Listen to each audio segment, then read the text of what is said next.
J'ai dit à mon mari que j'avais épousé quelqu'un de mieux. On a sonné à la porte à 15h15 un samedi après-midi, pendant que je glaçais le gâteau d'anniversaire de ma fille.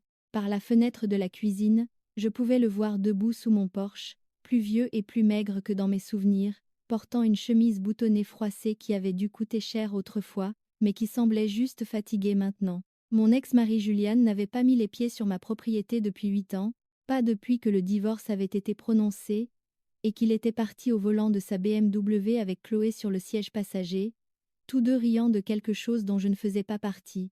Maintenant, il était là, et je pouvais voir à la façon dont il jetait sans cesse des coups d'œil vers sa voiture, une Subaru cabossée, que je ne reconnaissais pas, que ce qui l'amenait à ma porte n'était pas une bonne nouvelle. J'ai essuyé la crème au beurre de mes mains, et j'ai marché vers la porte, mon alliance, accrochant la lumière de l'après-midi. Le simple anneau de platine, qui signifiait tout, qui représentait un mariage fondé sur un amour véritable au lieu de la performance que Julian et moi avions maintenue pendant 12 ans. J'ai ouvert la porte, et avant qu'il ne puisse parler, avant qu'il ne puisse se lancer dans le discours répété, qu'il avait amené ici, je l'ai dit. J'ai épousé quelqu'un de mieux. J'étais mariée à Julian, depuis 12 ans, quand j'ai découvert la liaison. Nous nous étions rencontrés à l'université, tous deux étudiants en commerce à l'université d'État, et il m'avait courtisé avec ce genre d'intensité focalisée, qui semblait romantique à 21 ans. Il était beau de cette façon classique qui rend bien en photo, grand avec des cheveux bruns, et un sourire qui incitait les gens à lui faire immédiatement confiance. J'étais timide et studieuse, fille d'immigrés qui s'était épuisée à la tâche, pour que je puisse avoir des opportunités qu'il n'avait jamais eues. Julian me donnait l'impression de valider ma réussite, de prouver que j'avais ma place dans ces espaces, où les gens parlaient avec assurance de leur avenir, et de leur fonds en fiducie. Nous nous sommes mariés juste après l'obtention de nos diplômes lors d'une cérémonie, que mes parents ne pouvaient pas vraiment s'offrir, mais qu'ils ont insisté pour organiser. La famille de Julian était riche, de la vieille monnaie issue d'investissements immobiliers, mais ses parents avaient clairement fait savoir qu'ils n'approuvaient pas que leur fils épouse quelqu'un de mon milieu. Nous avons payé le mariage nous-mêmes, ou plutôt mes parents l'ont fait, en contractant un prêt qu'ils passeraient des années à rembourser. Les premières années ont été bonnes, ou ce que je pensais être bon à l'époque. Julian a commencé à travailler dans l'entreprise d'immobilier commercial de son père, tandis que j'ai pris un poste d'analyste financière dans une société d'investissement de taille moyenne. Nous avons acheté un appartement en ville, élégant et moderne, exactement le genre d'endroit que les jeunes professionnels étaient censés vouloir. Julian faisait de longues heures, et j'en faisais encore plus, essayant de prouver que je méritais mon poste, que je n'étais pas juste un recrutement de diversité comme l'avait suggéré un analyste senior lors d'une réunion. Nous parlions de fonder une famille un jour, mais Julian disait toujours que ce n'était pas le bon moment, que nous devions d'abord nous établir. J'ai refoulé mon désir d'avoir des enfants, et me suis concentrée sur ma carrière, me disant que nous avions le temps. Quand j'ai été promue analyste senior à 28 ans, Julian m'a emmenée dans un restaurant cher pour fêter ça, mais, a passé la majeure partie du dîner, à parler d'un contrat qu'il était en train de conclure. Je me disais que c'était normal, que les couples qui réussissent soutiennent les ambitions de l'autre, même si cela implique de passer moins de temps ensemble. Ma grossesse à 30 ans n'était pas prévue.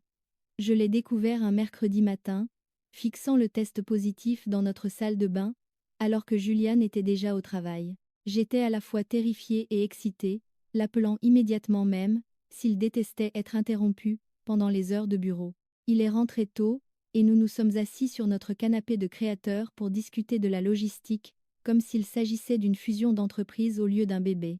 Julian voulait savoir pour mon congé maternité, si je reprendrais le travail à temps plein, comment cela affecterait notre plan sur 5 ans. Je voulais qu'il dise qu'il était heureux, que nous trouverions une solution ensemble, que ce bébé était désiré, même s'il n'était pas prévu. Il n'a jamais dit aucune de ces choses, mais je me suis convaincue que son approche pratique n'était que sa façon de gérer la situation. Notre fille Lily est née 7 mois plus tard, parfaite et petite, et j'en suis tombée amoureuse instantanément, d'une manière qui a éclipsé tous les autres sentiments que j'avais jamais eus. Julian a été attentionné au début, se présentant à l'hôpital, avec des fleurs et prenant des photos, pour les envoyer à ses parents.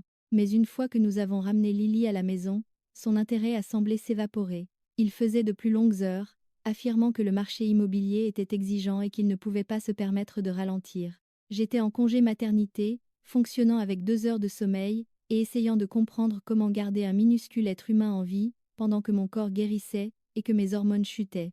Julian rentrait à la maison à 20 et 1 ou 22, se servait un scotch et disparaissait dans son bureau pour passer des appels. Quand je demandais de l'aide pour les tétées nocturnes, il disait qu'il avait besoin de dormir parce qu'il avait des réunions importantes.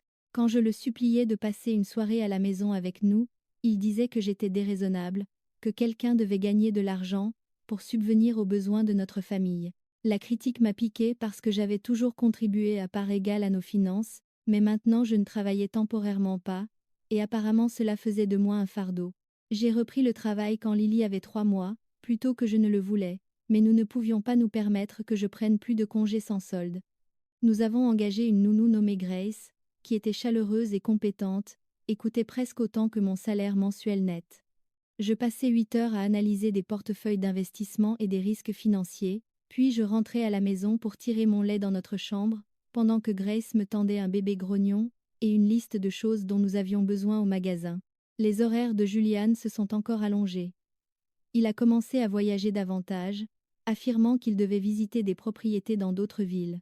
Je me noyais dans la logistique de la maternité active, suivant les horaires de la garderie et les rendez-vous chez le pédiatre, et me demandant pourquoi je me sentais si seule alors que j'étais techniquement mariée. Des amis demandaient comment Julian s'adaptait à la paternité, et je mentais, disant qu'il était super, très impliqué quand il était à la maison. La vérité, c'était qu'il regardait à peine Lily à moins que quelqu'un ne prenne une photo. Le premier vrai signe que quelque chose n'allait pas est apparu quand Lily avait 8 mois. J'avais essayé de joindre Julian toute l'après-midi parce que Lily avait de la fièvre et le pédiatre voulait la voir immédiatement. Son téléphone est tombé directement sur la messagerie vocale à plusieurs reprises, et quand il a finalement rappelé à 18 ce soir-là, j'ai pu entendre des rires en arrière-plan, des rires féminins. Il a dit qu'il faisait visiter une propriété à un client important et ne pouvait pas être interrompu. J'ai posé des questions sur les rires, et il s'est mis sur la défensive, disant que j'étais paranoïaque et contrôlante, qu'il travaillait pour subvenir aux besoins de notre famille, et que je devais gérer les choses à la maison sans avoir constamment besoin de lui.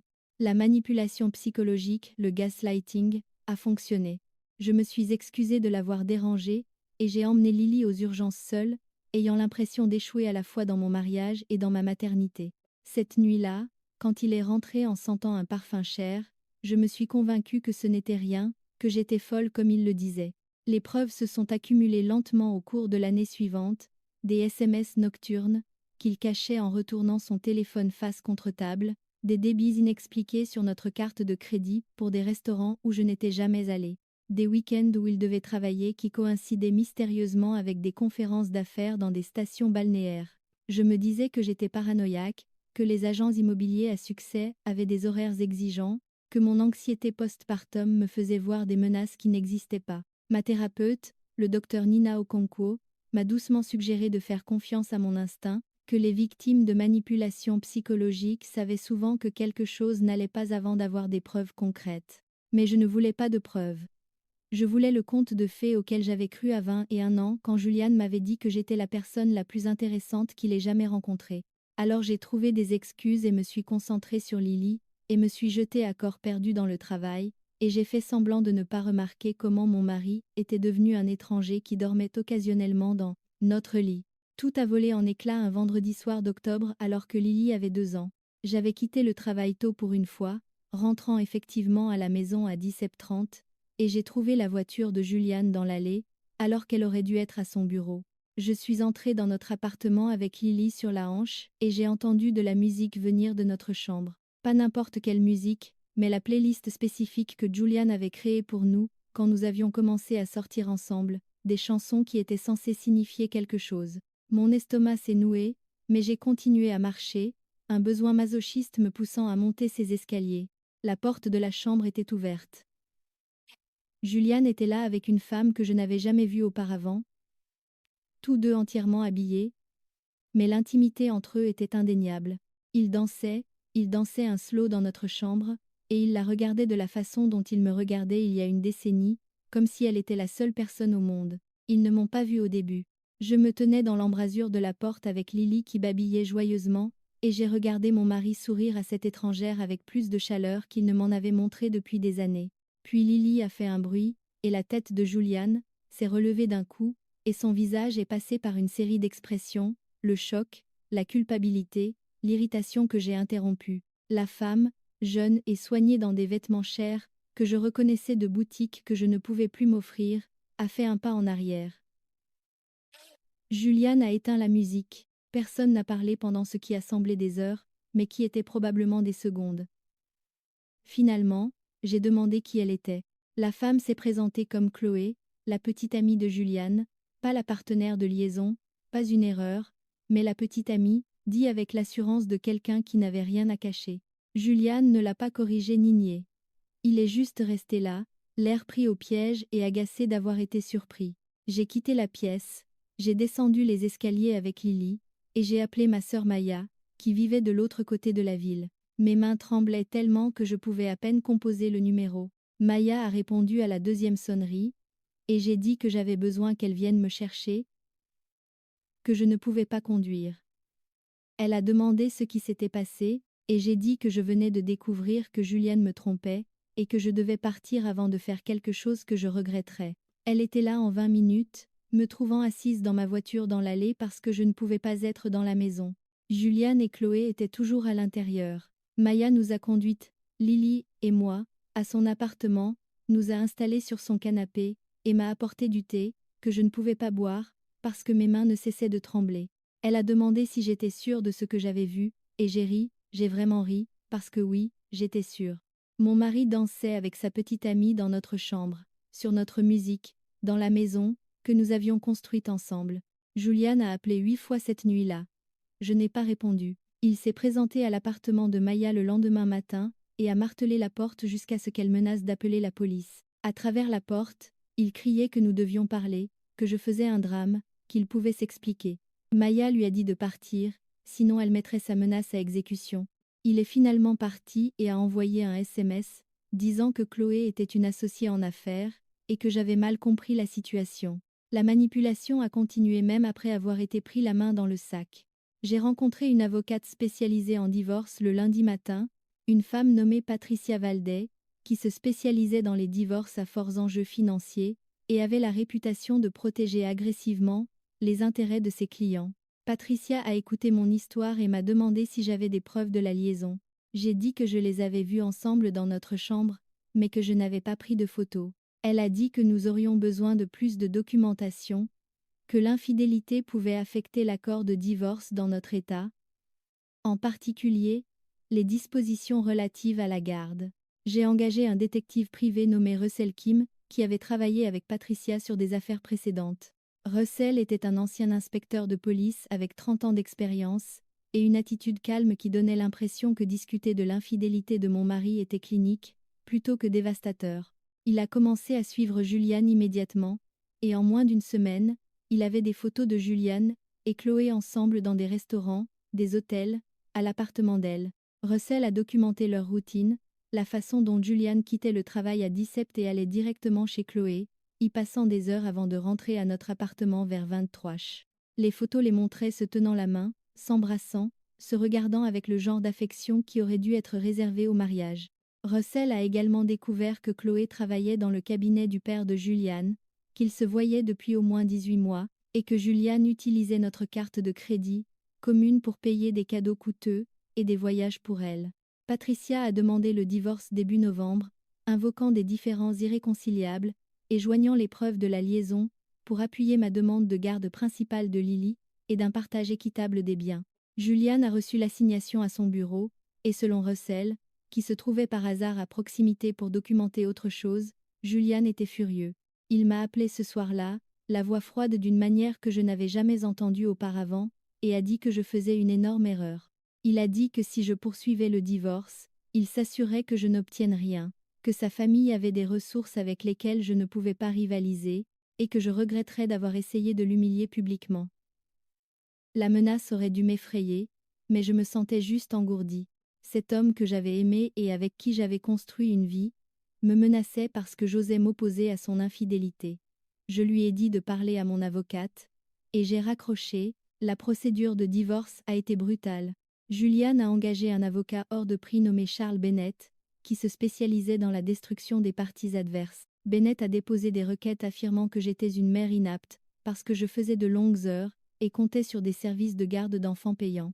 Il a soumis des preuves selon lesquelles je souffrais de dépression postpartum qui me rendait instable. Il a fait valoir que Lily serait mieux sous la garde principale de Julian, vivant dans l'appartement que j'allais quitter, maintenant une stabilité avec son père, et potentiellement une belle-mère, qui, elle, donnait la priorité à la famille. La belle-mère en question était Chloé, que Bennett a dépeinte comme une femme professionnelle à succès, désireuse d'embrasser la maternité. L'audace d'utiliser la partenaire de liaison de Julian comme preuve de ses qualités parentales supérieures m'a rendu physiquement malade. Patricia a riposté avec force, soumettant la documentation de Russell sur la liaison, des dossiers financiers montrant que Julian avait détourné des biens matrimoniaux pour financer sa relation avec Chloé, et le témoignage de Grace, notre nounou, sur l'absence constante de Julian dans la vie de Lily. L'évaluation pour la garde a eu lieu en janvier. Un psychologue désigné par le tribunal nommé Dr. Frank Gillespie a passé des heures à nous interviewer séparément, à nous observer avec Lily, et à examiner la documentation des deux côtés. Il a interrogé Grace, ma sœur Maya, et même mon ancienne thérapeute le Dr Okonkwo, avec ma permission. Son rapport, déposé en février, a recommandé que j'obtienne la garde physique principale, avec un droit de visite standard pour Julian. Le rapport notait que j'étais la principale figure d'attachement de Lily, qu'il avait été très peu impliqué dans les soins qui lui étaient prodigués, et que sa liaison avait démontré un jugement discutable concernant les priorités familiales. Bennett a essayé de faire rejeter le rapport, invoquant un parti pris, mais le juge a rejeté la requête. C'était la première chose qui se passait bien depuis des mois, mais la victoire semblait creuse parce que j'étais toujours en train de perdre mon mariage, et la vie que je croyais que nous construisions. La révélation financière a été dévastatrice. Le comptable judiciaire de Patricia, une femme minutieuse nommée Judith Park, a découvert que Julian cachait des biens depuis plus de 2 ans. Il avait ouvert des comptes séparés à son seul nom, transféré de l'argent de nos comptes communs et utilisé des fonds matrimoniaux pour acheter des cadeaux coûteux et même payer une propriété de vacances avec Chloé. Le total qu'il avait détourné dépassait les 180 000 $. Judith a tout documenté méticuleusement, créant des feuilles de calcul qui montraient chaque transaction, chaque mensonge, chaque dollar qu'il avait volé à notre mariage pour financer sa liaison. Patricia a déposé une requête d'urgence pour geler les comptes de Julian et a demandé des sanctions contre lui pour dissimulation frauduleuse d'actifs. Le juge a accordé les 2 requêtes et l'avocat de Julian, Bennett, a eu l'air véritablement déstabilisé pour la première fois de la procédure. Le divorce a été finalisé en mai, 8 mois après que j'ai découvert la liaison. On m'a accordé la garde physique principale de Lily, Julian ayant un droit de visite un week-end sur 2 et un soir par semaine. Le partage des biens a été largement en ma faveur, compte tenu de sa fraude et de sa liaison. J'ai reçu 70% de nos biens matrimoniaux, y compris la totalité du solde de mes comptes de retraite qu'il avait essayé de réclamer, la moitié de ses comptes de retraite, et la moitié de la valeur nette de l'appartement, qui serait vendu et dont les bénéfices seraient partagés en conséquence. On m'a également accordé 3 ans de pension alimentaire de 3 000 par mois, réduite par la suite à 2 500, après que Bennett a fait valoir que les revenus de Julian avaient diminué. Le visage de Julian lors de la lecture du jugement donnait l'impression qu'il avait été frappé physiquement. Il s'attendait à ce que l'argent de son père et ses avocats hors de prix lui garantissent une victoire. Au lieu de cela, sa fraude lui avait coûté cher. En sortant de ce tribunal avec Patricia, j'aurais dû me sentir vengée. Au lieu de cela, je me sentais juste épuisée et vide, et je ne savais pas comment j'allais me reconstruire à partir des décombres. Déménager de l'appartement m'a donné l'impression de creuser ma propre tombe. Chaque pièce renfermait des souvenirs qui ressemblaient maintenant à des mensonges. Le canapé où Julian m'avait demandé en mariage n'était plus qu'un meuble. La chambre où nous avions dormi ensemble pendant des années n'était plus que l'endroit où il avait amené sa petite amie pour danser. J'ai engagé des déménageurs et trouvé un petit appartement de 2 chambres dans un quartier près de mon bureau. Ce n'était en rien comparable à l'appartement élégant, juste un appartement basique dans un immeuble plus ancien, mais il était à moi, et Julian n'y était jamais venu. La chambre de Lily était petite, mais je l'ai peinte en jaune, je l'ai remplie de peluches, et je l'ai rendue douillette. Ma chambre était spartiate, un lit et une commode, et rien de décoratif, parce que je ne pouvais pas imaginer, me soucier de l'esthétique, alors que ma vie s'était effondrée. Maya est venue m'aider à déballer et à pleurer quand elle a vu à quel point l'appartement avait l'air vide. Elle a dit que ça irait mieux, que je me reconstruirais, que Julian ne me méritait pas de toute façon. Je voulais la croire, mais je voulais surtout dormir pendant 1 an. La dépression a frappé fort cet été-là. J'allais au travail, et je fonctionnais à travers les réunions et les analyses, puis je rentrais à la maison, et j'étais à peine capable de donner à dîner à Lily avant de même m'effondrer. Grace est restée à temps partiel pour aider à la garde des enfants pendant mes heures de travail, et elle me regardait avec une inquiétude à laquelle je ne pouvais pas répondre.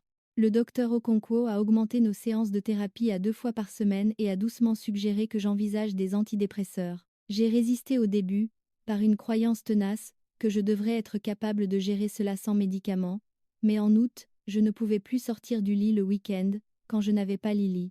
Maya venait et me trouvait encore en pyjama à 14h, l'appartement en désordre, rien dans le réfrigérateur. Elle a commencé à apporter des courses et à cuisiner des repas, les mettant dans des récipients étiquetés, avec des instructions pour les réchauffer. Elle emmenait Lily au parc pour que je puisse me doucher et faire semblant d'être fonctionnelle. Elle ne m'a jamais jugée, elle s'est juste pointée à plusieurs reprises, parce que c'est ce que fait la famille. Les visites de Julian avec Lily étaient sporadiques au mieux. Il s'engageait pour ses week-ends programmés, puis annulait à la dernière minute, prétextant des urgences professionnelles. Lily était trop jeune pour comprendre pourquoi papa ne venait pas, mais je comprenais. Il était occupé avec Chloé, vivant sa nouvelle vie, et notre fille était un inconvénient pour cette vie. Quand il la prenait, il la ramenait plus tôt, disant qu'elle avait été grognon, ou qu'il avait des choses à faire. Il était constamment en retard dans les paiements de la pension alimentaire pour enfants, forçant Patricia à déposer de multiples requêtes d'exécution. Chaque requête me coûtait de l'argent que je n'avais pas vraiment malgré l'accord de divorce, parce que les frais d'avocat s'accumulent rapidement, et je subvenais à mes besoins, et à ceux de Lily principalement, avec mon salaire. La pension alimentaire aidait, mais ce n'était pas suffisant pour maintenir le mode de vie que nous avions, lorsque nous étions mariés. J'étais passé du confort au calcul constant pour savoir si je pouvais me payer les produits de base, une expérience humiliante qui soudainement donnait plus de sens aux luttes de mes parents. J'ai commencé à assister à un groupe de soutien pour personnes divorcées en septembre, sur la recommandation du docteur Okonkwo. Les réunions se tenaient chaque semaine dans un centre communautaire, une douzaine de personnes assises sur des chaises pliantes, partageant des histoires de mariages ratés, de batailles pour la garde et de ruines financières. Je ne voulais pas être là, je ne voulais pas être quelqu'un dont le mariage avait échoué, mais je me forçais à y aller, parce que le docteur Okonkwo disait que l'isolement aggraverait la dépression. Le groupe était animé par un thérapeute nommé Michael Torres qui se spécialisait dans les systèmes familiaux et avait lui-même divorcé. Michael avait une présence calme et ne laissait jamais les réunions dégénérer en plaintes amères. Il nous gardait concentrés sur la guérison et l'avancement plutôt que de rester coincés dans la colère. Les autres membres étaient à différents stades de récupération. Certains venaient de déposer leurs demandes, à vif et dévastés comme je l'avais été des mois plus tôt. D'autres étaient sortis d'affaires depuis des années, partageant comment ils avaient reconstruit leur vie et retrouvé le bonheur. J'écoutais leurs histoires et j'essayais de croire qu'un jour je serais la personne qui avait tourné la page. C'est là que j'ai rencontré Daniel. Il est venu au groupe en octobre, un grand homme avec des yeux gentils, et la marque de bronzage de son alliance, encore visible sur son doigt. Son divorce avait été finalisé quelques semaines plus tôt après que sa femme l'eût quitté pour quelqu'un qu'elle avait rencontré au travail. Ils avaient été mariés pendant 15 ans et avaient 2 enfants, des adolescents maintenant, et son ex-femme avait simplement annoncé un jour qu'elle n'était plus amoureuse de lui. Daniel avait l'air traumatisé lors de ses premières réunions, racontant comment il pensait que tout allait bien, comment il avait été pris au dépourvu par son départ. Je reconnaissais cette douleur désorientée parce que je l'avais vécue. Nous n'avons pas beaucoup interagi au début au-delà de hochements de tête polis, tous deux trop absorbés par nos propres désastres pour remarquer qui que ce soit d'autre. Mais progressivement, au fil des semaines de réunion, nous avons commencé à arriver tôt et à rester tard, parlant des cauchemars logistiques de la coparentalité avec des ex-conjoints qui étaient émotionnellement absents. Daniel était un professeur d'histoire au lycée, avec une douceur qui m'a surprise, après les aspérités de Juliane. Il parlait de ses enfants avec une véritable affection, me montrant des photos sur son téléphone, clairement fiers d'eux-mêmes, s'ils naviguaient dans la douleur de la garde partagée. Son ex-femme avait immédiatement emménagé avec son partenaire de liaison, un collègue de son cabinet d'avocat, et Daniel vivait seul dans leur ancienne maison familiale, entouré de souvenirs et essayant de découvrir qui il était en dehors du mariage. Nous avons commencé à nous retrouver pour prendre un café après les séances de groupe, assis dans le box d'un petit resto et parlant pendant des heures de tout et de rien. Il racontait des histoires sur ses élèves, et je partageais des anecdotes sur le travail. Nous comparions nos notes sur les honoraires d'avocats spécialisés en divorce, et les calendriers de garde. Nous sommes devenus amis d'abord, tous les deux trop abîmés, pour quoi que ce soit de plus, ayant juste besoin de quelqu'un qui comprenne. Je ne cherchais pas de relation. L'idée de faire à nouveau confiance à quelqu'un sur le plan romantique semblait impossible. Mais Daniel était d'une gentillesse persistante, d'une manière que j'avais oublié que les hommes pouvaient être. Il envoyait des SMS pour prendre des nouvelles de Lily et moi. Il recommandait des livres qui l'avaient aidé à gérer son divorce. Quand ma voiture est tombée en panne en décembre, et que je ne pouvais pas payer la réparation immédiatement, il a proposé de me prêter l'argent, sans attendre de remboursement rapide. Je n'ai pas accepté le prêt, mais l'offre signifiait quelque chose. Julian avait utilisé l'argent comme une arme tout au long de notre mariage, contrôlant les finances et me faisant me sentir dépendante. Daniel a offert son aide, comme si c'était juste une chose normale, que les amis font l'un pour l'autre. Le contraste était saisissant et révélateur. J'ai commencé à réaliser que ce que je pensais être normal dans mon mariage avait en fait été de la manipulation subtile et du contrôle. Nous avons commencé à sortir ensemble en février, presque un an après que mon divorce a été prononcé. Ce n'était ni dramatique ni romantique, juste un glissement progressif du café après le groupe de soutien au dîner sans le groupe. Daniel m'a embrassé pour me dire bonne nuit après notre 3e rendez-vous, puis s'est immédiatement excusé, craignant d'avoir dépassé les limites.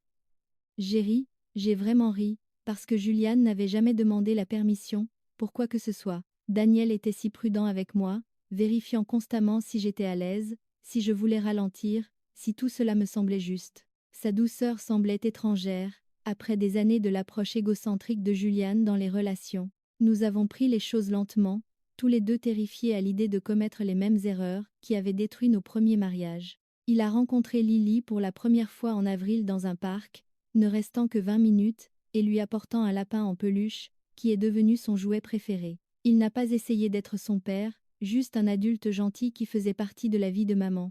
Lily l'a aimé immédiatement, son instinct d'enfant en bas âge reconnaissant la sécurité. Julian a découvert que je fréquentais quelqu'un par l'intermédiaire de Lily, qui a innocemment mentionné l'ami de maman, Daniel, lors d'une visite. Julian m'a appelé ce soir-là, furieux, exigeant de savoir à qui j'exposais sa fille, et menaçant de demander une modification de la garde, si j'amenais des hommes étranges autour de Lily. L'hypocrisie était stupéfiante, étant donné qu'il vivait avec Chloé depuis des mois, mais les hypocrites reconnaissent rarement leur propre politique du 2 poids, 2 mesures.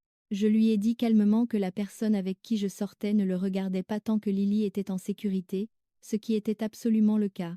Il a menacé de faire enquêter sur Daniel, pour prouver que j'étais une mère inapte. Je lui ai dit de faire ce qu'il voulait, et j'ai raccroché. Patricia a ensuite envoyé une lettre officielle rappelant à Julian que l'accord de garde ne lui donnait pas de droit de veto sur ma vie personnelle, et que toute requête frivole se solderait par le paiement de mes frais d'avocat par lui. Il a reculé, mais je savais qu'il bouillonnait.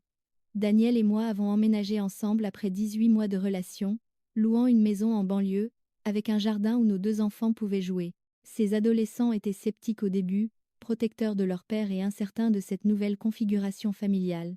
Lily adorait avoir des frères et sœurs plus âgés autour d'elle, les suivant partout comme un chiot déterminé.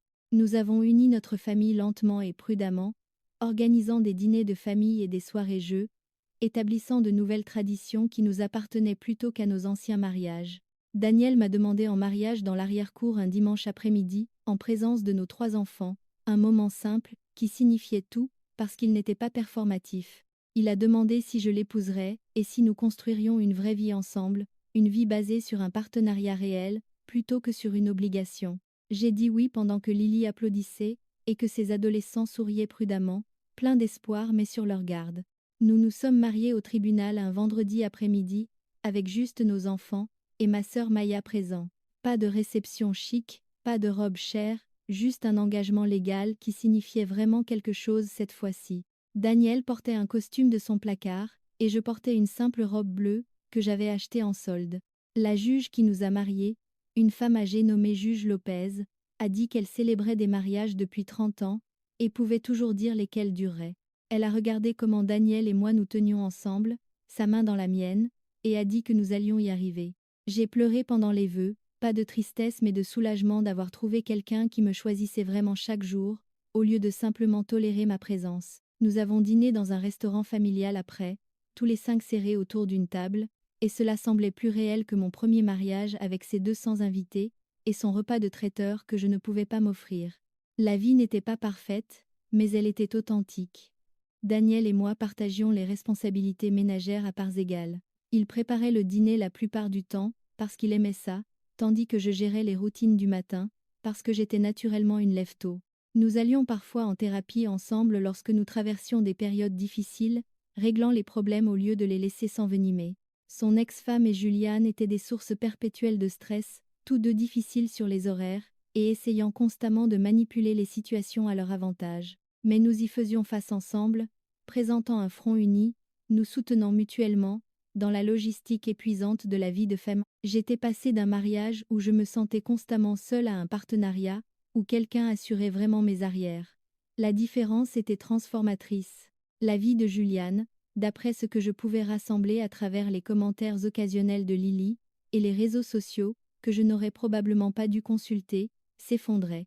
Il avait épousé Chloé lors d'une cérémonie somptueuse que ses parents avaient payée, mais le mariage a apparemment été houleux dès le départ. Chloé avait des goûts de luxe et aucun revenu propre, et le salaire de Juliane n'était pas suffisant pour maintenir le style de vie auquel elle s'attendait. Son père lui avait coupé les vivres après le divorce, dégoûté par le comportement et la fraude de Juliane. Juliane avait été forcée de vendre l'appartement et de déménager dans un appartement plus petit. Ses visites à Lily sont devenues encore plus sporadiques, passant parfois des mois sans la voir, puis apparaissant soudainement pour exiger son temps de garde prévu quand ça l'arrangeait. Chaque annulation blessait moins Lily, à mesure qu'elle grandissait, et commençait à comprendre que Daniel était plus un père pour elle que Juliane ne l'avait jamais été. On a frappé à ma porte 8 ans après que mon divorce avec Juliane a été prononcé. Daniel était à l'épicerie avec les enfants, une sortie course du samedi après-midi qui était devenue leur tradition. J'étais seule, glaçant le gâteau d'anniversaire de Lily, préparant sa fête pour ses 10 ans le lendemain. Je pensais à tout ce qui avait changé en 8 ans, comment j'étais passée de brisée et déprimée à véritablement heureuse, avec un partenaire qui m'aimait vraiment. Par la fenêtre, j'ai vu Juliane debout sur mon porche dans des vêtements qui avaient l'air usés et qui ne lui allaient pas. Sa voiture était vieille et cabossée, rien à voir avec les véhicules de luxe qu'il conduisait auparavant. Mon estomac s'est noué, mais je me suis sentie détachée, comme si je regardais cela arriver à quelqu'un d'autre. J'ai essuyé la crème au beurre de mes mains, et je suis allée à la porte. Avant de l'ouvrir, j'ai jeté un coup d'œil à mon alliance, le simple anneau de platine que Daniel avait choisi avec moi. Il représentait tout ce que Juliane et moi n'avions jamais été, égaux, honnêtes, gentils. J'ai ouvert la porte et le visage de Juliane était un amas d'émotions que je n'arrivais pas à identifier. Il avait l'air plus vieux, fatigué, vaincu. Il a commencé à parler, mais je ne l'ai pas laissé faire. 8 ans de distance, et de guérison, m'avaient rendu invulnérable à tout ce qu'il pourrait dire. J'ai dit clairement, et calmement, j'ai épousé quelqu'un de mieux. Son visage s'est décomposé. Il avait probablement répété ce qu'il voulait dire, une explication ou une demande ou des excuses. Mais ma déclaration a mis fin à la conversation avant même qu'elle ne puisse commencer. Je l'ai regardé assimiler les mots, et j'ai vu le moment exact où il a compris. Je n'étais pas intéressée par son drame ou ses problèmes, ou par ce qu'il avait amené à ma porte. J'avais construit une nouvelle vie avec quelqu'un qui me méritait vraiment, et Juliane n'était qu'une erreur de mon passé. Il a essayé à nouveau de parler, mais j'ai continué. Je lui ai dit que j'avais un vrai mariage maintenant avec un partenaire qui participait vraiment à notre vie, qui aimait nos enfants, y compris Lily, qui me traitait comme une égale au lieu d'une obligation. Tout ce que Juliane n'avait jamais été, Daniel l'était. Tout ce que Juliane avait pris pour acquis, je l'avais trouvé avec quelqu'un de mieux. Juliane a dit qu'il avait fait des erreurs. Des erreurs. Comme si ce mot couvrait des années d'infidélité, de manipulation psychologique et de fraude financière. Comme si des erreurs expliquaient le fait de danser avec Chloé dans notre chambre pendant que j'élevais sa fille seule. Je lui ai demandé ce qu'il voulait, et il a dit que Chloé l'avait quitté, avait pris la moitié de tout ce qui lui restait, et qu'il n'avait nulle part où aller. Il me demandait s'il pouvait rester temporairement dans ma chambre d'amis, jusqu'à ce qu'il se remette sur pied. L'audace était presque impressionnante. Mon ex-mari, qui m'avait presque détruite, demandait à emménager dans la maison que j'avais construite avec mon vrai mari. J'ai dit non si fermement, qu'il n'y avait aucune place pour la négociation. Il a essayé de me culpabiliser, disant que je l'aimais avant, que nous avions été mariés pendant des années, que cela signifiait sûrement quelque chose. Je lui ai dit que ça signifiait que j'avais gâché 12 ans avec quelqu'un qui ne me méritait pas, mais que j'avais appris et tourné la page. Pas lui. Le pick-up de Daniel s'est garé dans l'allée, et j'ai vu l'expression de Julian se transformer en quelque chose qui ressemblait à de la peur. Daniel est sorti, et a immédiatement évalué la situation, venant se placer à côté de moi, d'une manière qui était protectrice, mais non agressive. Julian a regardé Daniel, cet homme qui était tout ce que Julian n'avait jamais été, humble, gentil, présent, et quelque chose dans le visage de Julian s'est brisé. Il a marmonné quelque chose, comme quoi il était désolé de me déranger, et s'est retourné pour partir. Je l'ai regardé marcher jusqu'à sa vieille voiture et s'éloigner. Daniel a passé son bras autour de ma taille, et a demandé si j'allais bien. Je me suis blottie contre lui, et j'ai dit oui, en fait j'étais parfaite. Mieux que je ne l'avais jamais été quand j'étais mariée à Julian, mieux que Julian ne le comprendrait probablement jamais. Daniel a embrassé le sommet de ma tête, et nous sommes rentrés pour finir de décorer pour la fête de Lily, laissant Julian à l'avenir qu'il s'était construit. Ce soir-là, après que les enfants furent couchés, Daniel et moi nous sommes assis sur notre porche arrière, en buvant du café et en regardant les lucioles. Il a demandé ce que Julian voulait, et je lui ai tout raconté. Daniel a écouté sans m'interrompre, puis a dit qu'il était fier de la façon dont j'avais géré la situation. Il a dit que faire face à un traumatisme passé demandait du courage, surtout quand ce traumatisme se présentait à votre porte pour demander de l'aide. Je lui ai dit que je n'aurais pas pu le faire sans la vie que nous avions construite ensemble, que voir à quoi ressemblait un vrai partenariat m'avait rendu impossible de ressentir autre chose que de la pitié pour Julian. Daniel a dit que Julian avait perdu la meilleure chose qui lui soit jamais arrivée quand il m'avait perdu. Je l'ai corrigé. Julian avait jeté la meilleure chose qui lui soit jamais arrivée. Il y avait une différence. Perdre impliquait un accident. Jeter nécessitait un choix. Je n'ai plus jamais revu Julian, après ce jour-là. Lily l'a vu occasionnellement lorsqu'il parvenait à se présenter pour ses visites ordonnées par le tribunal, mais celles-ci sont devenues moins fréquentes au fil des années. Au moment où elle a eu 13 ans, elle a commencé à refuser complètement les visites, disant au médiateur désigné par le tribunal que Julian était essentiellement un étranger qui causait plus de stress que de connexion. Le rapport du médiateur a noté que Julian avait constamment échoué à construire une relation significative avec sa fille, donnant la priorité à ses propres besoins sur les siens, pendant toute sa vie. Lily a demandé si Daniel pouvait l'adopter, et Julian, confronté au choix de continuer à payer la pension alimentaire ou de renoncer à ses droits, a choisi de mettre fin à ses droits parentaux. Daniel a légalement adopté Lily quand elle a eu 14 ans, et elle a pris son nom de famille. Lors de l'audience d'adoption, le juge a demandé à Lily si elle comprenait ce que cela signifiait. Elle a dit oui, ça signifiait que son vrai père était enfin officiellement son père.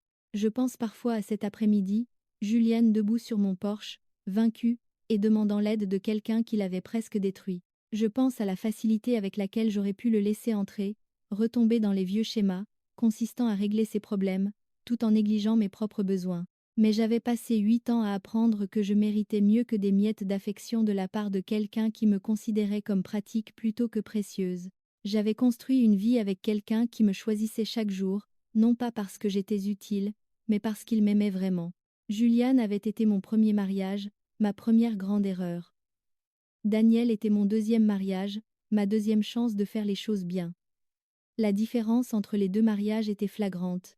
Avec Julian, j'avais constamment essayé de prouver que j'étais digne d'être aimée, m'épuisant au travail, pour être assez bien pour quelqu'un qui ne m'avait jamais valorisée. Avec Daniel, je n'avais rien à prouver. Il voyait ma valeur de façon inhérente et me traitait en conséquence. C'est ce que quelqu'un de mieux signifiait, pas plus riche ou avec plus de réussite, mais fondamentalement meilleur en tant que partenaire et humain. Julian m'avait montré ce que je ne voulais pas. Daniel m'a montré ce que je méritais. Et quand Julian est revenu demander une grâce que je n'avais jamais reçue de lui, je lui ai donné exactement ce qu'il m'avait donné 8 ans plus tôt quand il avait dansé avec sa petite amie dans notre chambre. Rien.